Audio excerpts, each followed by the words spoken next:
even on the bad days, I thank God for making me brave, brave, brave, brave, brave. Hey y'all, my name is Gabrielle and welcome back to Gabrielle's Guide to Books. I am so excited to be talking to you all about what I read in February. I read 6 books in February, and when I tell you, it was a really great reading month, so I can't wait to get into it with you all. If you enjoy bookish content, you enjoy reading wrap-ups, you enjoy all things Black books, please go ahead and give this video a big thumbs up. And without further ado, let's go ahead and get into what I read in February. As y'all know, February is Black History Month, but it is always Black History Month around this channel. So every single book that I read was a Black book, and all of them were written by Black women. If you have been following this channel for the last month, that will come as no surprise to you. So let's go ahead and get into the first book. The first book that I read this month was The Wilderness by Angela Flournoy. It was one of the books that I featured last month as a to be read, and I was actually really surprised that it was the first book that I decided to read this month. It was a book that has been on my TBR for a long time. I was a really big fan of The Turner House, which was her first book, and so I could not wait to read this book. I'm not sure what connection Issa Rae had to this book, but she obviously championed this book. She was actually the first person that I heard talk about this book, and honestly, she was thanked in the book. And of course, Micklin Thomas did the cover art for this book, which is obviously awesome. One of the things that I really loved about this book was that it follows friends. So this book follows kind of 5 characters. 4 of them are friends and 2 of the characters are sisters. I'll explain. I don't think that there are enough books that follow friendships. Books today, of course, like there's so many books. You know, I love a good romance. I've said that a million times, but sometimes I just want to read about women and like what's happening between women. They're not family necessarily, but like what is up with their friendships. I would say the main character of this book is Desiree. The book opens up with Desiree's story. Desiree has a sister, Danielle. Danielle and Desiree were raised by their grandfather, and they become estranged from one another. Another character in the book is January. January is a college friend of Desiree, and January is really navigating her relationship with a man that looks good on paper. And she's deciding on whether or not she wants to be with him. And many of us have probably been there, girl, where this man looks good on paper, but we're like, is this relationship viable? How do we want to deal with this? Then she is navigating a pregnancy. What could motherhood look like? What does it mean to be a mother? What does it mean to find yourself in motherhood? What does it mean to lose yourself in motherhood? And she's just trying to understand all of the possibilities of that and trying to navigate it. And we see the way that women decide to navigate relationships or not, motherhood or not, with the backdrop of their friendships. The next character in the book is Monique. Monique is a librarian at a university in the South, and she is navigating a incident at her university that makes her become sort of a blogger and sort of an internet sensation, and she's sort of navigating that sort of newfound fame with her friendships. And the final character is Nikesha. Nikesha is a restaurateur. She's trying to get her restaurant off the ground, but she's also dealing with her place in the world as she also navigates the reality of her family's middle class lifestyle and middle class expectations. So on the surface, I think this book has a real potential to show the lives of Black women in a lot of different spaces. And so I really love that you are presented with a slew of characters that are presenting different areas of Black women's lives. And to me, I love that. And then when they can come together as friends, that is so intriguing, because I'm like, how did they meet? How are they navigating their friendship?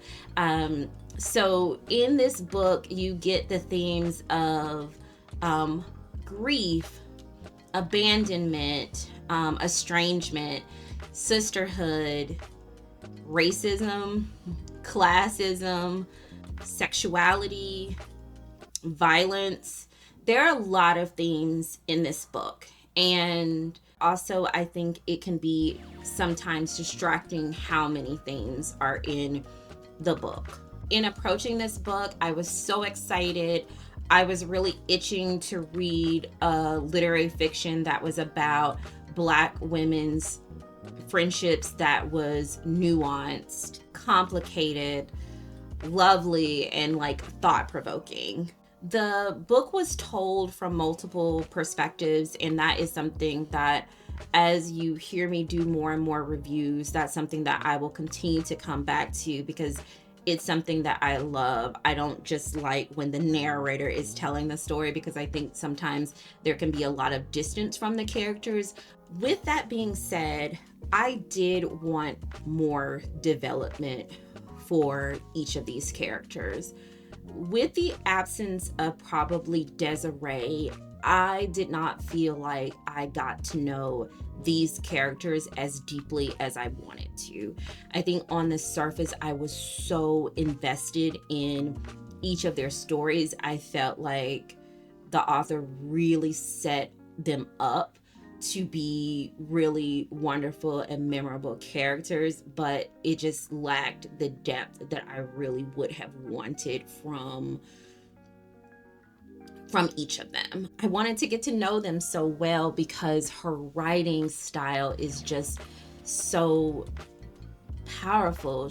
I think she really does have a way of making you really connect with characters.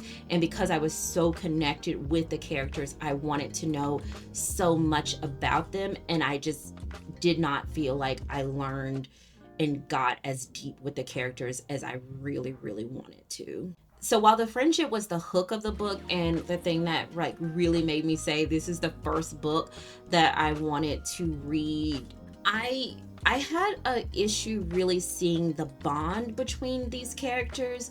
And it might have been because there was truly only one chapter where I felt like I saw all of these characters together. So I won't give this away, but there's a very shocking event that happens in the book, and we don't really see the friends together.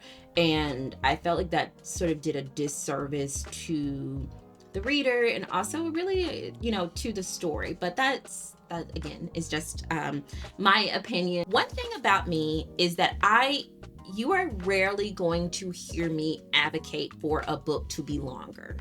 Because oftentimes I'm like, this book could have had better editing and you could have shaved off 50 to 100 pages. This book right here, let me see.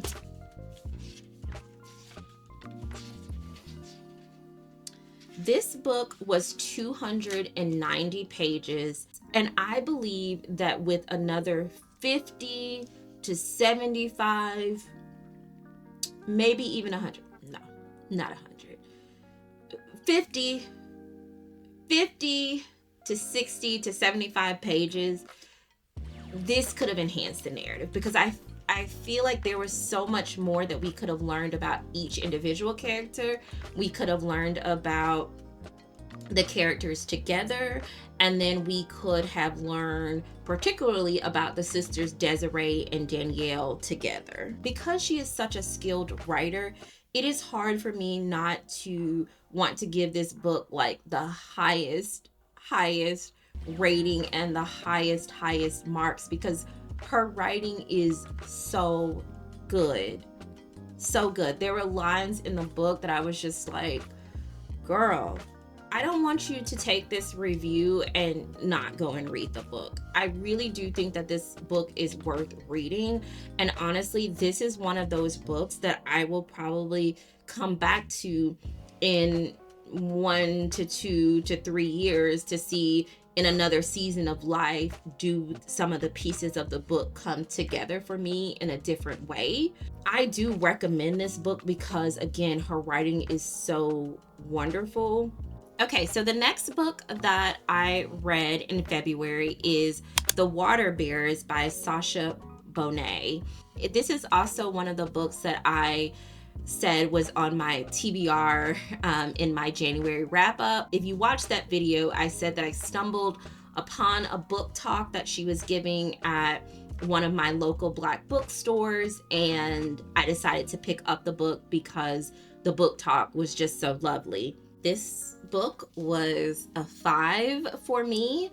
And that is something that is really rare because I try not to rate memoirs, especially because part of rating memoirs for me is I feel like sometimes I'm rating someone's lived experience, and I don't like that because it's their lived experience and I don't want to give a judgment call on someone's lived experience. I think around the time of Michelle Obama's memoir, I was like, oh, I love memoirs. And then I read so many and I was just like, nah, who am I to judge someone's life and lived experience? That's not what I'm here to do. So I have really in the last several years not read any memoirs, but I'm so glad that this is the memoir that has sort of got me back into the memoir space. This was so great. I love fiction that is about mother-daughter relationships, and this memoir was definitely about mother-daughter relationship in Sasha's life, but she also did these like wonderful vignettes of mothering and motherhood for Black women that mothered. I think that she was able to capture this dynamic between mothers and daughters that felt like she had been eavesdropping on like my relationship with my mother, conversations that I had been having with my sister about our relationship with our mother, conversations that I had with friends about their relationships with their mothers. She's able to do this so well. And when I say mothers and daughters, I really do mean like Black mothers and daughters. So, and also when I say Black mothers and daughters, there's also something very Southern about this relationship too. Sasha Bonet is from Houston, Texas, and her mother was also raised in Houston, Texas, but her grandmother is from Louisiana. Her grandmother has multiple children. She has some sons. It's such an interesting story because some of her grandmother's children were just given to like an auntie because she couldn't have children. So they were given to someone else. The story is told really between Sasha's grandmother, Betty Jean, and her daughters. I think there were either like 5 or 6 of them. And then the story is told between Sasha's mother, Connie, and her. And then Sasha and her own daughter. Yeah, so it's like kind of like 4 generations of women in this family. And it's interesting because the way that these women kept secrets, they kept these secrets as protection for themselves, but also for the ones that they loved. Then also too, how they were like very ready to tell their truth. One part of the memoir that was very powerful is when Sasha goes to her grandmother, Betty Jean, and starts to ask her about her story. And she's like, my grandmother basically looks at me like, I've been waiting for you for so long to ask. And so it's just like this real unfolding of this story. The thing that struck me too is that the way that she describes her grandmother, her mother, even herself is like so deeply Southern, it's so deeply Black, but it's also so deeply American. So as she's telling the story of her family, she's telling the story of the American South, but she's telling the story of America. I think the way that she's like able to weave this matrilineal story, this genealogy, and this like historiography in together is so compelling, so genius, and just so intentional.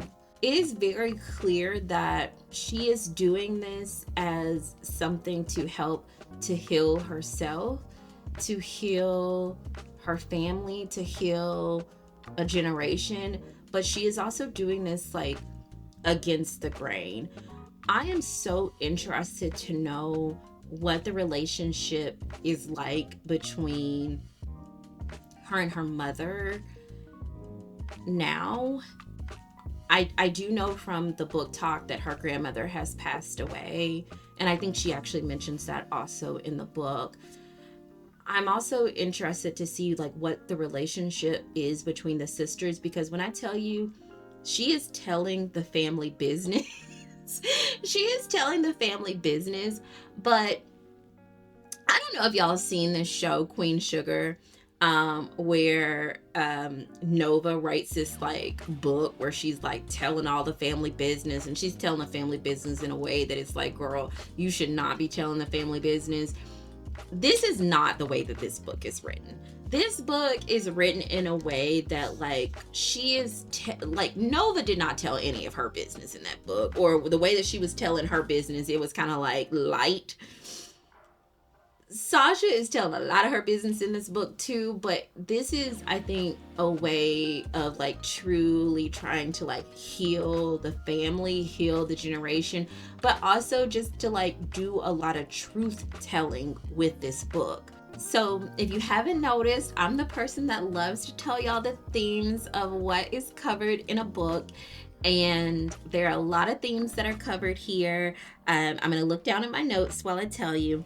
This book covers womanhood, mothering, class, masculinity, colorism, a lot of colorism, Black excellence, girlhood, mental illness, abandonment, grief, Americanness, and so much more. Okay, y'all, my camera battery died, but I am back. The next book that I read was a new release, and that was If I Ruled the World by Amy DuBois Barnett. Y'all, this was a really fun read for me, and first, it's because I am a sucker for debut novels by Black women. This novel definitely got my attention from the start. I don't know if this is considered an historical fiction, but this takes place in the late 1990s in the early 2000s, and it's focused on the publishing world. The writing is really good and really fun and very enjoyable in this book.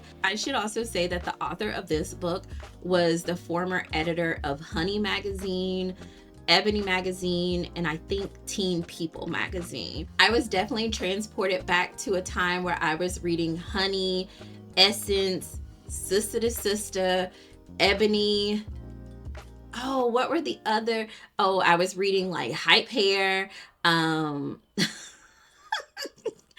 was reading all the Black magazines. I mean, I feel like the kids are missing out. The fact that like they were not reading the magazines back then and like cutting out things from the magazines and also like pinning the posters to their wall and all of that. Oh, Vibe was also another magazine that was out then. So yeah, I was really transported back to the time of the magazine. So she really did a really great job of like recreating what that culture and what that world was like. I also felt like I really did learn a lot about the magazine and publishing industry at that time. Of course, when this book was happening, I think I was like a high schooler, so I did not really probably pick up on a lot of the nuances and things that were happening. The book follows Nikki Rose, a biracial Black woman who is trying to make it in the publishing industry.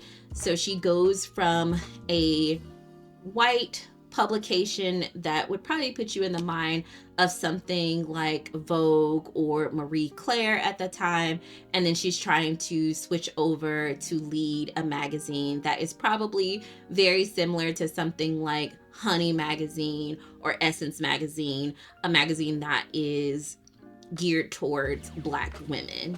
And she is dealing with all of the challenges and opportunities and excitement and pitfalls and all of those things that comes with trying to revive sort of a struggling Black magazine at that time. One of the things I really enjoyed about the book, outside of just learning about the publishing industry, is that the author definitely comments on events and things that you can imagine were probably things that might have happened during this time period, and with like major celebrities. And I was definitely trying to like piece the dots of like, who could this person possibly be? Like, was that Beyonce? Was that Jay-Z? Was that Mariah Carey? Like, who were the actual celebrities that this could have like actually been about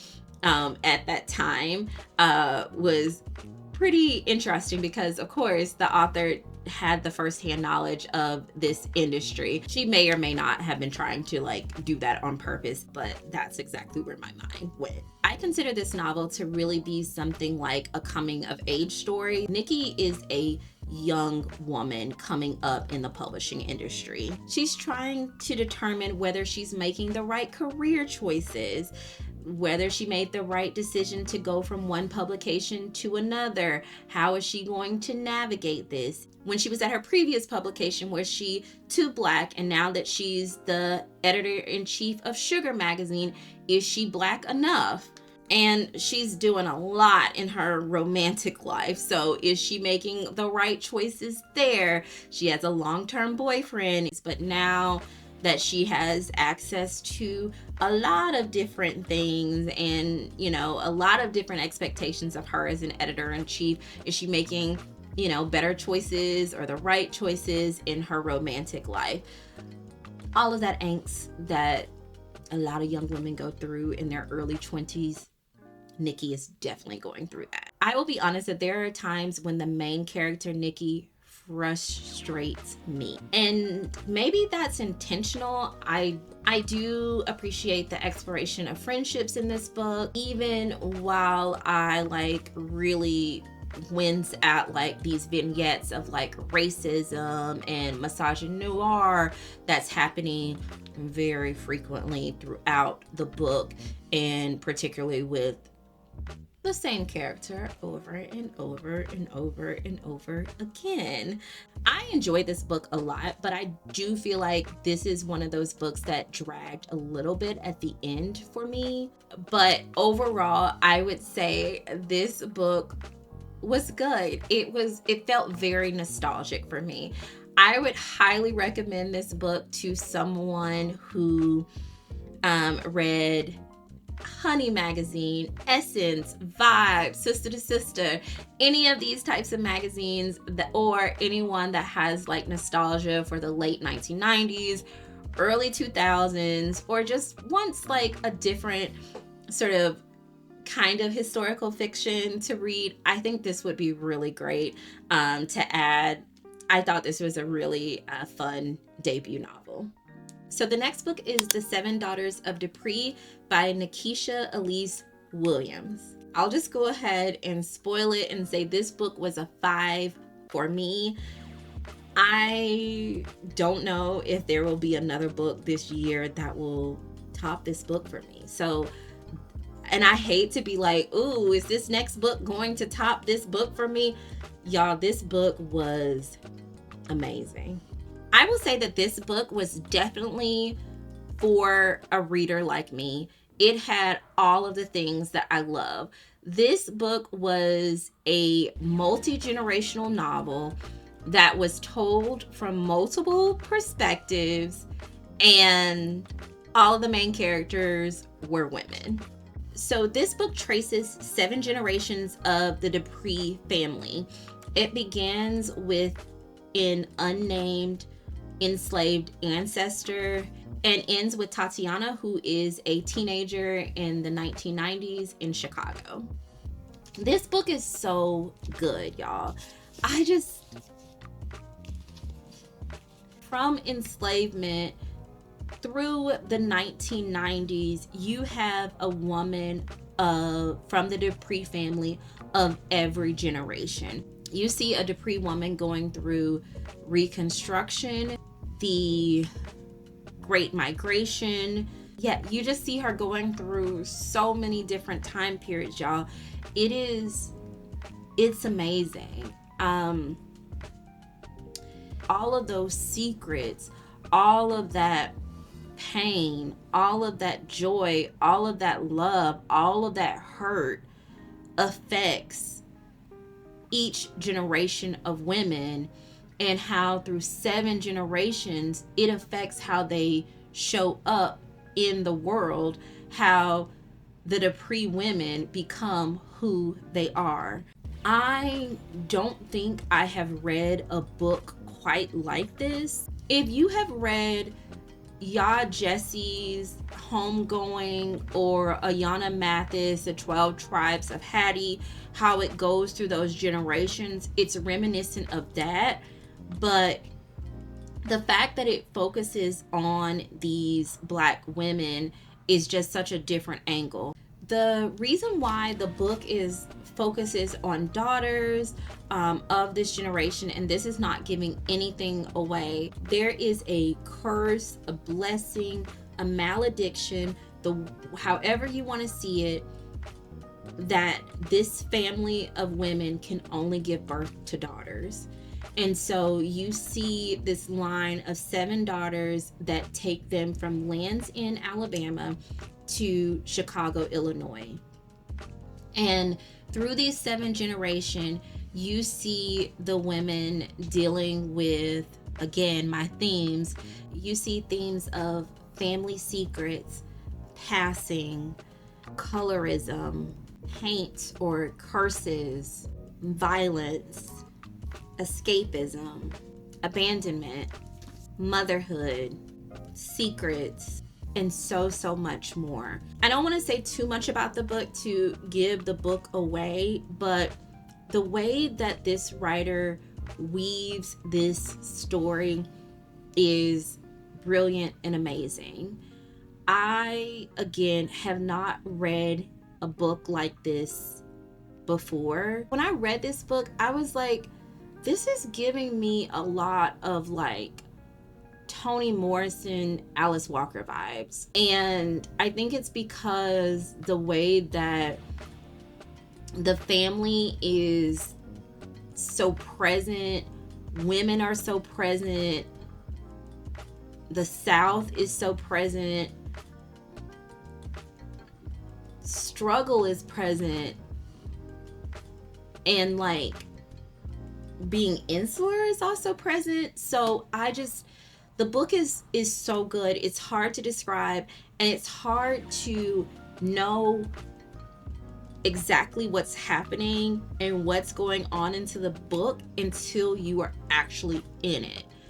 And this is one of those books that will stick with you until the end. you all may know that every month I release a read with me because I hear feedback all the time about how people don't have time to read or reading is boring. And so I know that sometimes people just need someone else to read with them. So that's why I release these read with me videos.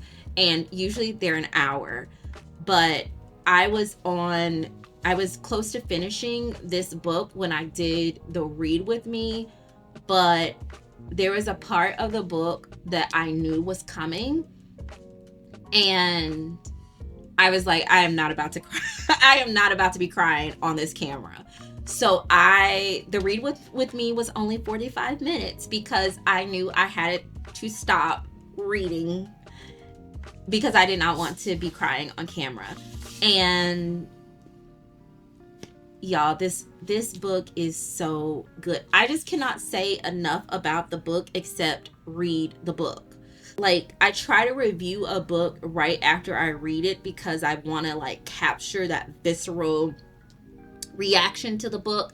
I haven't been able to put into written words about how I feel about this book, and that's what the best books do to me. If you read this book, I think this will probably be one of the best books that you read this year.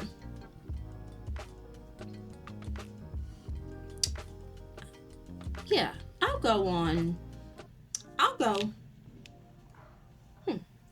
record saying that. Yeah, I'll go on record. I'll actually go on record saying that this will be one of the best books that you read this year. So this was a book that was highly recommended to me after my review of Harlem Rhapsody, but it was a book that was already on the way to me. So I was so happy that so many people were speaking so highly of the book, and I had to read it this month because I knew if so many people were already speaking so highly of the book to me in my comments, that there was no way that I was going to avoid any reviews or possible spoilers about the book.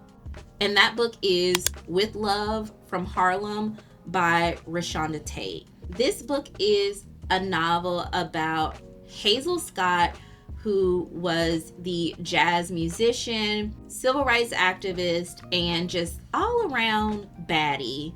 And I mean that in the best possible way, because Hazel Scott was like that girl, okay? That girl. The novel also covers Hazel Scott's affair and relationship with the preacher and politician Adam Clayton Powell Jr. If you are a fan of Harlem Rhapsody, you will likely really enjoy this book. This book was a page turner. I think I read this book in less than 24 hours, and it's not short. The book is 400 pages. What I really appreciated about this book is, although the hook is the affair and relationship with Adam Clayton Powell, the book explored Hazel Scott. I felt like I got to know more about Hazel Scott in her career, what made her special, her drive to be the best at her craft. The novel touched on her desire to expand outside of being a jazz musician to breaking into film and television.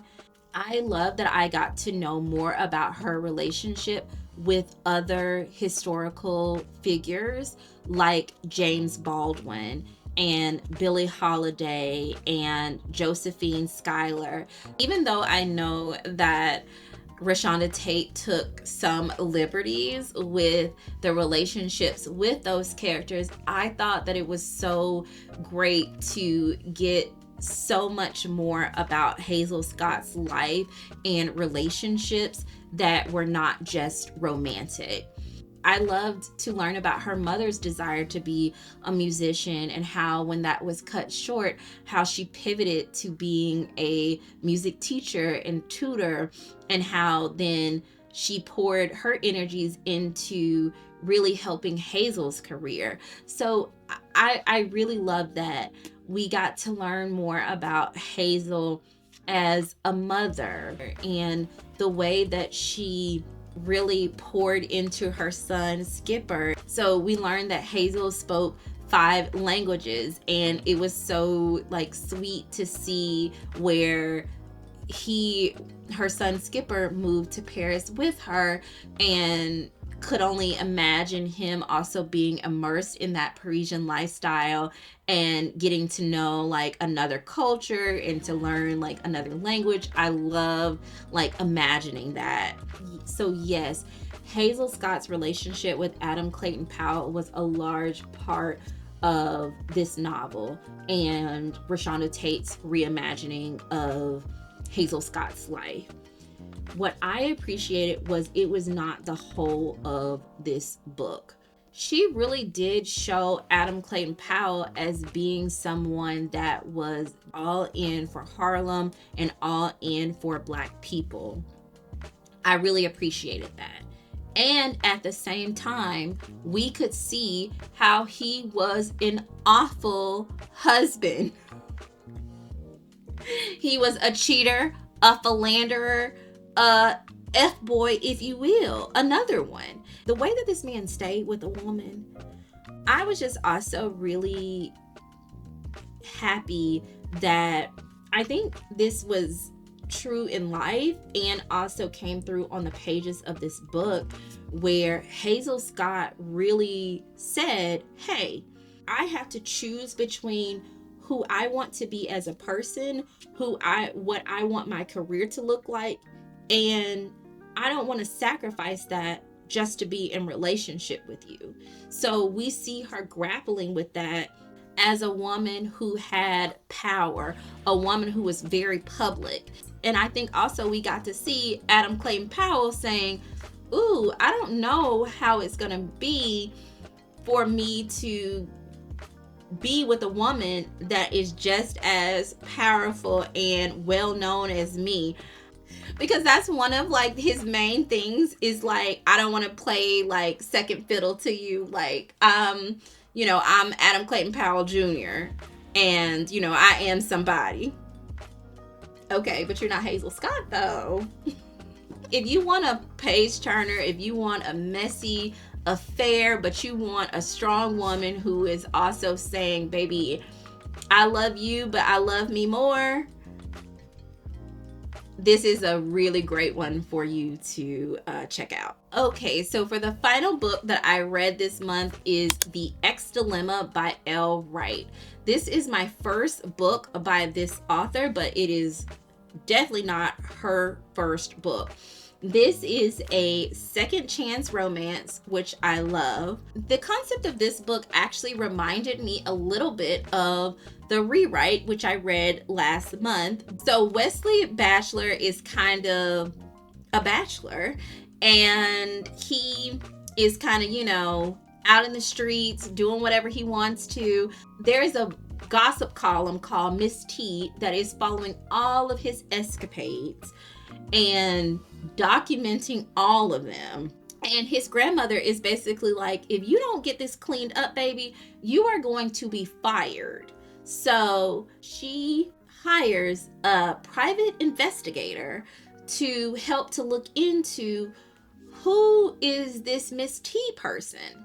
The private investigator just so happens to be Albany Keys, his high school girlfriend and first love. And of course, just like with any second chance romance, there's always some type of miscommunication, something that happens that breaks them apart, and then they have to find a way to come back together. So essentially, the two of them are on the case to figure out who Miss T is, and they are like feeling this tension, and it's like, will they decide that they want to be together or not as they're finding out who this Miss T is? And I will say, this little mystery that goes on about who Miss T is, I will say I thought I had it figured out who Miss T is, And I was wrong, y'all. I was like, oh, I have this figured out, and I thought I had it figured out early. And then I was like, oh, this just confirms who Miss T is for me. And I was shocked at the end when I found out who Miss T was, I will just say. So let's not spoil it for anyone else. But if you read this book and you were right about who Miss T was, please let me know that in the comments. This was cute. With all romances, I feel like there are some things that I'm like, you know, I wish that could have been different, or it's like, oh, that's a little dramatic. With it being February, the month of love, I couldn't really get away without reading at least one romance book, and this one was a really cute one to read this month. After reading this, I think I would check out another book by this author. Seems like this is going to be a series. I think that if you have space to read a romance, this would be a really cute one to pick up. Okay, you all, so there you have it. These are all the books that I read in February. I have included links to all the books below. I would appreciate if you would use my link, as I will earn a small commission and it will help me to continue to make book related content. Thank you all so much for watching. Don't forget to like, comment, share, and subscribe. Until next time, take care of yourself and stay glowing. Bye. I can't help but think that there is something more to find, more to life than what I have right here, right now. Used to call it stable.